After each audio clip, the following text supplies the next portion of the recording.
Sir ನಮಸ್ತೆ, ಯಾವೂರು? ನಮಸ್ತೆ ಅಣ್ಣ, ನಮ್ದು ರಾಯಚೂರು ಅಣ್ಣ. ರಾಯಚೂರು. ಹೆಸರೇನು ನಿಮ್ದು? ಕನಕಪ್ಪ ಅಂತ.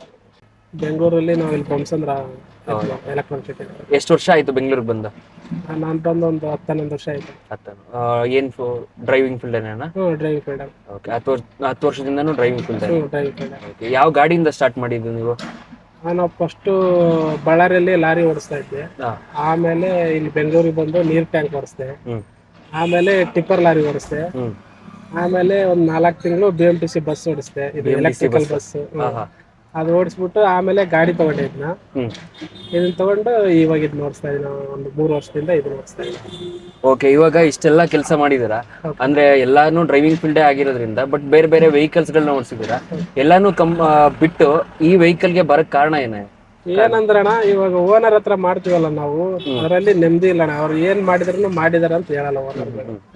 ಹಂಗಾಗಿ ನಾವು ಅದು ತಲೆ ಕೆಡಿಸ್ಕೊಳ್ಳಿಲ್ಲ. ಅದಕ್ಕೆ ಈ ಗಾಡಿ ತಗೊಂಡು. ಏನಂದ್ರೆ ಅಲ್ಲಿ ಟೈಮಿಂಗ್ಸ್ ಇಲ್ಲಣ್ಣ. ಮನೆಗೆ ಬರೋದು ವಾರಕ್ಕೆ 1 ಸರಿನೋ 2 ಸರಿನೋ. ನಾವು ನೈಟ್ ಎಲ್ಲ ಡ್ಯೂಟಿ ಮಾಡಲೇಬೇಕು. ಮತ್ತೆ ಏನಾನ ಪ್ರಾಬ್ಲಮ್ ಆದರೆ ಅವ್ರು ಅಂದಿರೋ ಮಾತುಗಳೆಲ್ಲ ಅನ್ಸ್ಕೊಂಡಿದ್ದೀವಿ. ಅದಕ್ಕೆ ಬೇಜಾರಾಗಿ ಒಂದು ಏನೋ ಮಾಡ್ಬೇಕಂದ್ರೆ ಈ ಗಾಡಿ ತಗೊಂಡ್ರೆ. ಓನ್ ವೆಹಿಕಲ್ ತಗೊಂಡಿಲ್ಲ. ಪ್ರೆಸೆಂಟ್ ಯಾವ ಗಾಡಿ ಓಡಿಸ್ತಿದ್ದೀರಾ ಸರ್ ನೀವು?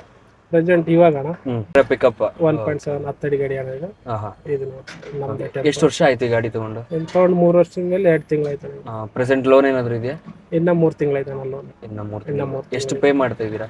ತಿಂಗಳಿಗೆ 24,001 ರೂಪಾಯಿ ಪೇ ಮಾಡ್ತಾರೆ. 24,000 ರೂಪಾಯಿ ಪೇ ಮಾಡ್ತಿದ್ದೀರಾ. ಓಕೆ, ಯಾವ್ದ್ರ ಮುಖಾಂತರ ನಿಮ್ಗೆ ಟ್ರಿಪ್ಗಳು ಸಿಗ್ತಾ ಇದೆ ಸರ್?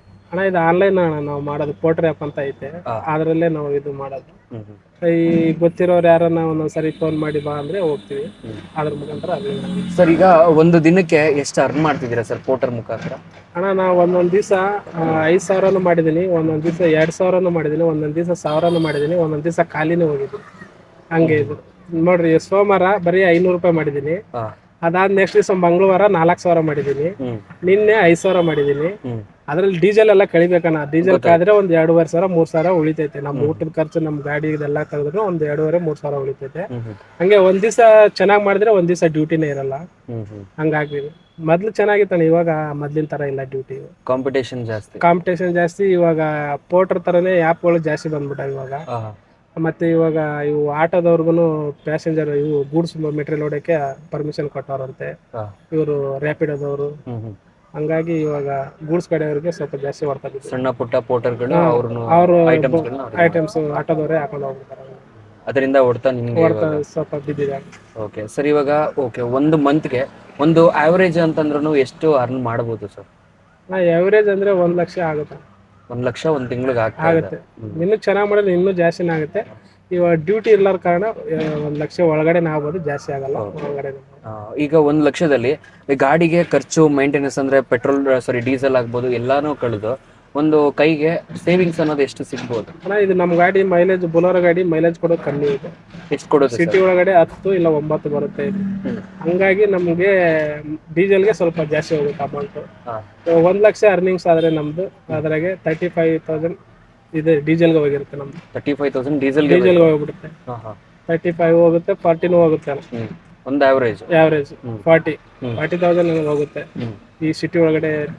ಇವಾಗ ಕಸ್ಟಮರ್ ಏನಂದ್ರೆ ಒಂದೊಂದ್ಸರಿ 2 ಟನ್ ಹಾಕ್ತಾರೆ, ಒಂದೊಂದ್ಸರಿ 3 ಟನ್ ಹಾಕ್ತಾರಣ್ಣ. ಅವ್ರು ಹಾಕಿ ಇವಾಗ ಮೆಟೀರಿಯಲ್ ಐತಂದ್ಮೇಲೆ ಹಾಕೊಂಡು ಹೋಗ್ಲೇಬೇಕು ನಾವು. ಇಲ್ಲ ಆಗಲ್ಲ ಅಂದ್ರೆ ಕ್ಯಾನ್ಸಲ್ ಮಾಡ್ತಾರೆ ಡ್ಯೂಟಿಗಳನ್ನ. ಹಂಗೆ ಆಗೈತೆ. ಹಂಗಾಗಿ ಹಾಕೊಂಡು ಹೋಗ್ತೀವಿ ಕಸ್ಟಮರ್ ಹೇಳಿದಾಗ. ಅವಾಗ ಒಂದ್ ಸ್ವಲ್ಪ ಮೈಲೇಜ್ ಡ್ರಾಪ್ ಆಗುತ್ತೆ ನಮ್ಮ ಗಾಡಿಗಳು.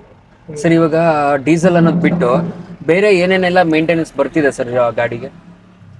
ಇವಾಗ ಬರ್ತಿರೋ ಗಾಡಿಗಳು ಕ್ಲಚ್ ಲೋಡಿಂಗ್ ಬೇಗ ಹೋಗ್ತಾ ಇದಾವೆ ಬೊಲೊರೋ ಗಾಡಿಗಳದ್ದು. ಈ BS6 ಗಾಡಿಗಳದ್ದು ಸ್ವಲ್ಪ ಡೀಸೆಲ್ ಪ್ರಾಬ್ಲಮ್ ಬರ್ತಿದೆ.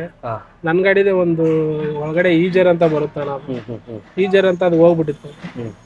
ನಾವು ಶೋರೂಮ್ ಅಲ್ಲಿ ತೋರಿಸಿದ್ರೆ ನೀವು ಕ್ವಾಲಿಟಿ ಮೇಂಟೈನ್ ಮಾಡ್ತಾ ಇಲ್ಲ ಡೀಸೆಲ್. ಇವಾಗ ನಾವು ಪೆಟ್ರೋಲ್ ಬಂಕ್ ಅಲ್ಲಿ ನಾವು ಹೆಂಗೆ ಚೆಕ್ ಮಾಡಕ್ಕಾಗುತ್ತೆ? ಅವ್ರು ಗನ್ ತಗೊಂತಾರೆ, ಒಳಗಡೆ ಇಕ್ತಾರೆ. ನಾವ್ ಹೆಂಗ್ ಚೆಕ್ ಮಾಡಕ್? ಅವ್ರು ಹೇಳ್ತಾರೆ ನೀವು ಕ್ವಾಲಿಟಿ ಮೇಂಟೈನ್ ಮಾಡಿಲ್ಲ. ಇವಾಗ ಯಾವ ಬಂಕ್ ಅಲ್ಲಿ ಹಾಕ್ಸ್ಬೇಕು ಹೇಳಿ ಅಂದ್ರೆ ಅವ್ರ ಬಂಕ್ ಹೆಸರು ಹೇಳ್ತಾ ಇಲ್ಲ ಇವಾಗ ಶೋರೂಮ್ ಅವರು. ಅದನ್ನ ನಮ್ ಪ್ರಾಬ್ಲಮ್ ಹೇಳಿದಾರೆ. ನಮ್ಗೆ ಗೊತ್ತಿಲ್ಲ. ಬೇಕಾದ್ರೆ ನೀವು ವಾರಂಟಿ ಕ್ಲೈಮ್ ಮಾಡ್ತೀನಿ ಅಂದ್ರೆ ಗಾಡಿ ಇಲ್ಲೇ ಬಿಟ್ಟು ಹೋಗ್ತೀನಿ, ಇಲ್ಲಾಂದ್ರೆ ಗಾಡಿ ಇಲ್ಲೇ ಇಟ್ಕೊಂಡ್ಬಿಟ್ರೆ ನಮ್ಮ ಕೈಯಲ್ಲಿ ಮೇಂಟೈನ್ ಮಾಡಕ್ಕಾಗಲ್ಲ ಅಂತ ಹೇಳ್ಬಿಟ್ಟು ಬಂದಿದ್ದಾರೆ. ಆಮೇಲೆ ಅವ್ರ ಮ್ಯಾನೇಜರ್ಗೆ ಹೇಳಿದ್ಮೇಲೆ ಅವರು ವಾರಂಟಿ ಕ್ಲೈಮ್ ಮಾಡಿದ್ರು. ಕಿಲೋಮೀಟರ್ ಇನ್ನ ಓಡಿದ್ದಿಲ್ಲ, 1 ವರ್ಷ ವಾರಂಟಿ ಇತ್ತು, ಅವಾಗ ವಾರಂಟಿ ಕ್ಲೈಮ್ ಮಾಡ್ಕೊಟ್ಟು. ಸರ್, ಇವಾಗ ನೀವು ಜರ್ನಿನ ಸ್ಟಾರ್ಟ್ ಮಾಡಿದಾಗಲಿಂದನೂ ಪೋರ್ಟರ್ ಅವೈಲೇಬಲ್ ಇದೆ? ಜರ್ನಿ ಸ್ಟಾರ್ಟ್ ಮಾಡಿದಾಗಿಂದನೂ ಅವೈಲೇಬಲ್ ಇದೆ. ಬೇರೆ ಏನಾದರೂ ಅಪ್ಲಿಕೇಶನ್ ಯೂಸ್ ಮಾಡ್ತಿದ್ದೀರಾ? ನಾ ಯಾವ್ದು ಯೂಸ್ ಮಾಡ್ತಲ್ಲ ಅಣ್ಣ. ಈ ಪೋಟ್ರಿ ಇವಾಗ ಸ್ವಲ್ಪ ಬೆಸ್ಟ್. ಇವಾಗ ನೋಡ್ತಾ ಇದ್ರೆ ಬೇರೆ ಆ್ಯಪಲ್ಲಿ ಯಾವುದು ನಾವು ಯೂಸ್ ಮಾಡೋದಿಲ್ಲ. ಸರ್ ಇವಾಗ ನಿಮ್ದು ಬೊಲೆರೋ ಪಿಕಪ್ ಆಗಿರೋದ್ರಿಂದ ಒಂದು ಆರ್ಡ್ರು ಮಿನಿಮಮ್ ಎಷ್ಟು ಅಮೌಂಟ್ ಇರುತ್ತೆ ಸರ್? ಮಿನಿಮಮ್ ಆರ್ಡರ್ ಅಂದ್ರೆ ಲೋಕಲ್ ಅಂದ್ರೆ ಅಣ್ಣ ಇಲ್ಲಿ ನಮ್ಮ ಈ ರೋಡಿಂದ ಪಕ್ಕದ ರೋಡಿಗೆ ಬಿದ್ರು ಮಿನಿಮಮ್ ಆರ್ಡರ್ ಅಂದ್ರೆ 600 ರಿಂದ 700 ರೂಪಾಯಿ ಇರುತ್ತೆ ಮಿನಿಮಮ್ ಆರ್ಡರ್. ಹಾ, ಇವಾಗ ನಮ್ಗೆ ಬಿದ್ದಿರೋದು ಆರ್ಡರ್ ಅಂದ್ರೆ 20,000 ಗಟ್ಲೆನೂ ಬಿದ್ದಿದೆ ಆರ್ಡರ್.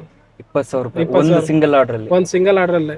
ಇಲ್ಲಿಂದ ಎಲ್ಲಿವರೆಗೂ ಬಿದ್ದಿದೆ? ಕೇರಳಕ್ಕೆ ಬಿದ್ದಿದೆ, ಚೆನ್ನೈಗೆ ಬಿದ್ದಿದೆ, ಹೈದರಾಬಾದ್ ಬಿದ್ದಿದೆ ನನಗೆ, ಮತ್ತೆ ನಮ್ಮ ರಾಯಚೂರಿಗೆ ಬಿದ್ದಿದೆ, ಹುಬ್ಬಳ್ಳಿಗೆ ಬಿದ್ದಿದೆ. ಈ ಸ್ಟೇಟ್ಗೆಲ್ಲ ಈ ತರ ನೀವು ಔಟ್ ಆಫ್ ಸ್ಟೇಟ್ ಹೋದಾಗ ವರ್ಕೌಟ್ ಆಗುತ್ತಾ? ವರ್ಕೌಟ್ ಆಗಲ್ಲ ಅಣ್ಣ. ಈ ಪೋಟ್ರಲ್ಲಿ ಮೊದಲು ವರ್ಕೌಟ್ ಆಗ್ತಾ ಇತ್ತು, ಇವಾಗ ಇತ್ತೀಚೆಗೆ ಅಷ್ಟು ರೇಟ್ ಕೊಡ್ತಾ ಇಲ್ಲ ಅಣ್ಣ.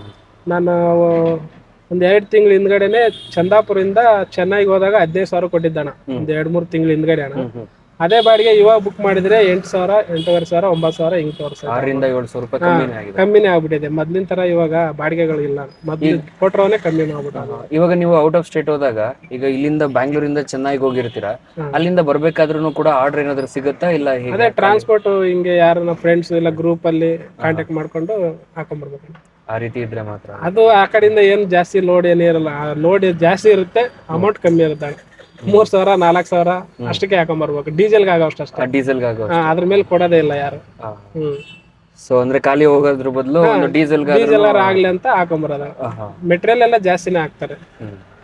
4 ಟನ್ 3 ಟನ್ ಹಾಕ್ತಾರೆ. ಅಲ್ಲಿಂದ 3 ಟನ್ ಹಾಕ್ತಾರೆ ಈ ಚಿಕ್ಕ ಗಾಡಿಯಲ್ಲಿ.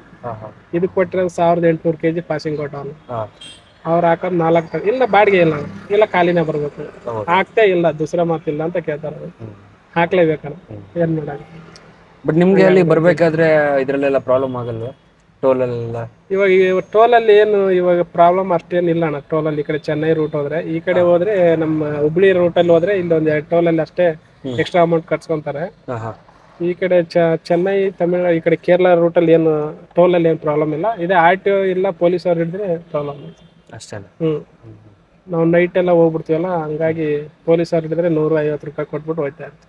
ಸರ್ ಇವಾಗ ನೀವು ಲೋಕಲ್ ಅಲ್ಲಿ ಓಡಿಸೋದ್ರಿಂದ ಅಂದ್ರೆ ಬ್ಯಾಂಗ್ಳೂರಲ್ಲೇ ಇರೋದ್ರಿಂದ ಒಂದು ಎಷ್ಟು ಗಂಟೆಗೆ ನಿಮ್ಮ ಜರ್ನಿನ ಸ್ಟಾರ್ಟ್ ಮಾಡ್ತೀರಾ ಸರ್? ಬೆಳಿಗ್ಗೆ ನಾನು 9 ಗಂಟೆಗೆ ಆನ್ ಮಾಡ್ತೀನಿ. ಟೈಮಿಂಗ್ಸ್ ನಾನು ಎಂಡ್ ಮಾಡೋದಂತೂ ಟೈಮಿಂಗ್ಸ್ ಇರಲ್ಲ. ಈ ಸಿಟಿ ಒಳಗಡೆ ಬಂದ್ರೆ ಯಾವ ಮನೆಗೆ ಹೋಗ್ತೀನಿ ನನಗೆ ಗೊತ್ತಾಗಲ್ಲ. ಒಂದ್ಸರಿ ಬೇಗನೆ ಹೋಗ್ಬಿಡ್ತೀನಿ, 5 ಗಂಟೆಗೆ ಹೋಗಿರ್ತೀನಿ. ಒಂದ್ಸರಿ ನೈಟ್ 1 ಗಂಟೆಗೂ ಹೋಗಿದ್ದೀನಿ, 1:30ಗೂ ಹೋಗಿದ್ದೀನಿ. 1:30ಗೆ ಹೋಗಿ ಮನೆಗೆ ಊಟ ಮಾಡಿರೋದು ನಾನು. ಇಲ್ಲಿ ಹೋಟ್ಲಲ್ಲಿ ಊಟನೇ ಮಾಡಲ್ಲ, ಹಂಗಾಗೈತಿ ನೋಡ್ರಿ. ನಿನ್ನೆ ಡ್ಯೂಟಿ ಇದಕ್ಕೆ ಹೋಗಿದ್ದೆ ಅಣ್ಣ, ನೆಲಮಂಗಲಕ್ಕೆ ಹೋಗಿದ್ದೆ. ನೆಲಮಂಗಲದಿಂದ ಪೀಣ್ಯಾಗ ಬಂತು. ಪೀಣ್ಯದಿಂದ ಬಾಡಿಗೆನೆ ಕೊಡ್ಲಿಲ್ಲ. ಎಷ್ಟು ಗಂಟೆಗೆ? 7 ಗಂಟೆಗೆ ಗಾಡಿ ಖಾಲಿ ಆಯ್ತು ನಮ್ದು ಪೀಣ್ಯದಾಗೆ.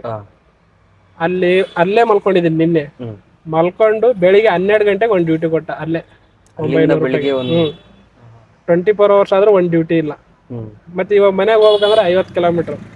50 ಕಿಲೋಮೀಟರ್ ನಮ್ ಗಾಡಿ 600 ರೂಪಾಯಿ ಡೀಸೆಲ್ ಬೇಕಾಗುತ್ತೆ ಈ ಸಿಟಿ ಒಳಗಡೆ ಹೋಗ್ಬೇಕಂದ್ರೆ. ಇಲ್ಲ ಟೋಲ್ ಮೇಲೆ ಹೋಗ್ಬೇಕಂದ್ರೆ ಇವಾಗ ಟೋಲ್ ರೇಟು ಜಾಸ್ತಿ ಮಾಡ್ಬಿಟ್ಟಾರೆ. 300 ರೂಪಾಯಿ ಟೋಲ್ ಕಟ್ ಆಗುತ್ತೆ ನಮ್ದು. ಸೊ ಅಲ್ಲೇ 1,000 ರೂಪೀಸ್ ಹೋಗ್ಬಿಡ್ತು. ಹಂಗಾಗಿ ಮನೆಗೆ ಹೋಗೋದೇನೋ ಅದೇ ದುಡ್ಡಲ್ಲಿ ಒಂದು ಡ್ಯೂಟಿ ಮಾಡ್ಬೋದು ಅಂತ ಅಂದ್ಬಿಟ್ಟು ನಾನು ಅಲ್ಲೇ ಮಲ್ಕೊಂಡು ಅಲ್ಲೇ ಒಂದು ಡ್ಯೂಟಿ ತಗೊಂಡು ಇವಾಗ ಇಲ್ಲಿ ಬಂದಿದ್ದೀನಿ. ಸರ್ ಆಲ್ಮೋಸ್ಟ್ ಹಾಗಾದ್ರೆ ನೀವು ಸಮ್ಟೈಮ್ಸ್ ನೈಟು ಗಾಡಿಲೇ ಮಲ್ಕೊಂಡಿರ್ತೀರಾ? ಗಾಡಿಲೇ ಮಲ್ಕೊಳ್ಳೋದಣ್ಣ. ನೋಡ್ರಿ ಎಲ್ಲ ಬೆಡ್ಶೀಟ್ ನಮ್ದು ಎಲ್ಲ. ಬೆಂಗಳೂರಲ್ಲಿ ಹಾಗಾದ್ರೆ ಪ್ರಾಪರ್ ಮನೇಲಿ ಇರೋದಾ, ಫ್ಯಾಮಿಲಿ ಜೊತೆ ಇರೋದಾ ಅಥವಾ ಫ್ಯಾಮಿಲಿ ಜೊತೆ? ಫ್ಯಾಮಿಲಿ ಜೊತೆ ಇದ್ರೂ ಔಟ್ ಸೈಡ್ ಅಲ್ಲಿ ಹಿಂಗೆಲ್ಲ ಡ್ರೈವರ್ ಲೈಫ್ ಅನ್ನೋದು ಸುಮ್ನೆ ಸುಲಭ ಅಲ್ಲ. ಬೇರೆ ಯಾರೋ ಅನ್ಕೊಳ್ಳೋದಕ್ಕಿಂತ ನಾವು ರೋಡಲ್ಲಿ ಮಲಗಿರ್ತೀವ ಇಲ್ಲ ಮನೇಲಿ ಮಲಗಿರ್ತೀವ ಅನ್ನೋದೇ ಗೊತ್ತಿರಲ್ಲ. ನಮ್ಗಷ್ಟೇ ಪ್ರಾಬ್ಲಮ್ಗಳು ಗೊತ್ತಿರುತ್ತೆ. ಇವಾಗ ನೋಡ್ರಿ ನಮ್ಮ ಒಂದು ಚಿಕ್ಕ ಮಗು ವೈಫ್ ಮನೇಲಿ ಅವ್ರೆ. ಇವಾಗ ಅವ್ರನ್ನ ಬಿಟ್ಬಿಟ್ಟು ಎಲ್ಲ ಇಲ್ಲೇ ಹೊರಗಡೆ ಮಾಡೋದಲ್ಲ. ಇವಾಗ ಮನೆಗೆ ಹೋದ್ರೆ ಈ ಬೆಳಗ್ಗೆ ಡೀಸೆಲ್ ಹಾಕ್ಸ್ಬೇಕು. ಅದೇ 1,000 ರೂಪಾಯಿ ಡೀಸೆಲ್ ಗಾಡಿಯಲ್ಲಿ ಇದ್ರೆ ಒಂದು ಡ್ಯೂಟಿ ಮಾಡ್ಬೋದಂತ ಈ ತರ ಪ್ಲಾನ್. ಇವಾಗ ಡೀಸೆಲ್ ರೇಟ್ ನೋಡಿದ್ರೆ ಗಗನಕ್ಕೆ ಏರ್ಬಿಟ್ಟದೆ. ಹಂಗಾಗಿ ತುಂಬಾ ಪ್ರಾಬ್ಲಮ್ ಆಗ್ಬಿಡೋದು ಇವಾಗ ಗಾಡಿ. ಸರಿ, ಇವಾಗ ಅಪ್ಕಮಿಂಗ್ ಡೇಸ್ ಅಲ್ಲಿ ಬರೋ ಹುಡುಗರುಗಳಿಗೆ ಆಗ್ಬೋದು ಅಥವಾ ಯಾರೇ ಆಗ್ಬೋದು, ಅವ್ರಗಳಿಗೆ ಏನ್ ಹೇಳ್ತೀರಾ ಸರ್? ಬೆಂಗಳೂರಲ್ಲಿ ಏನ್ ಹೇಳ್ತೀನಿ ಅಂದ್ರೆ, ಹೊಸಬ್ರಿಗೆ ಗಾಡಿ ತಗೊಳಕ್ಕೆ ಅಂತ ನಾನು ಬೇಡ ಅಂತಾನೆ ಹೇಳ್ತೀನಿ ಮೊದ್ಲೇ. ತಗೊಳಕ್ಕೆ ಹೋಗ್ಬೇಡ್ರಿ. ಹೊಸ್ತರ ಅಂತ ಅದು 2 ತಿಂಗಳು ಚೆನ್ನಾಗಿರ್ತಾನ, ಆಮೇಲೆ ಬರ್ತಾ ಬರ್ತಾ ಹೆವಿ ಟಾರ್ಚರ್ ಆಗ್ಬಿಡುತ್ತೆ. ನಾನ್ ತಗೊಂಡೆ 3 ತಿಂಗಳಿಗೆ ಗಾಡಿ ಮಾರಕ್ ಸೇಲ್ಗಿಟ್ಟಿದ್ದಾನೆ. ಆಮೇಲೆ ಸ್ವಲ್ಪ ದುಡ್ಡು ಅಡ್ಜಸ್ಟ್ ಮಾಡ್ಕೊಂಡು ಸಾಲಾಗೆಲ್ಲ ಕಟ್ಕೊಂಡು ಆಮೇಲೆ ಬೆಂಗಳೂರಿಗೆ ಬಂದೆ. ಊರಲ್ಲೇ ಇರ್ತಾನ 2 ತಿಂಗಳು ನಮ್ದು ಗಾಡಿ. ದುಡಿಲಿಲ್ಲ. ಊರಲ್ಲಿ ಇರ್ಬೇಕಂತಾನೆ ಗಾಡಿ ತಗೊಂಡೆ. ಊರಲ್ಲಿ ಇರಕ್ ಆಗ್ಲಿಲ್ಲ, ಆಗ್ಲಿಲ್ಲ. ಊರಾಗೆ ಇರೋ ಕಂಡೀಷನ್ ಗಾಡಿ ಓಡ್ಲಿಲ್ಲ ಅಲ್ಲಿ. ಮತ್ತೆ ಬೆಂಗಳೂರಿಗೆ ಬರ್ಬೇಕಾಯ್ತು. ನಾನು ಬೆಂಗಳೂರಿಗೆ ಬಿಟ್ಟು ಹೋಗ್ಬೇಕು ಅನ್ಕೊಂಡೆ ನಾನು ಗಾಡಿ ತಗೊಂಡಿದ್ದ. ಈ ಸಿಟಿ ಒಳಗಡೆ ಗಾಡಿ ಓಡಿಸಿ ಬೇಜಾರಾಗಿರೋದಕ್ಕೆ ಹೋಗಿದ್ದ. ಹಂಗಾಗಿ ಆಗದಿರೋಕೆ ರಿಟರ್ನ್ ಮತ್ತೆ ಬೆಂಗಳೂರಿಗೆ ಬಂದೆ.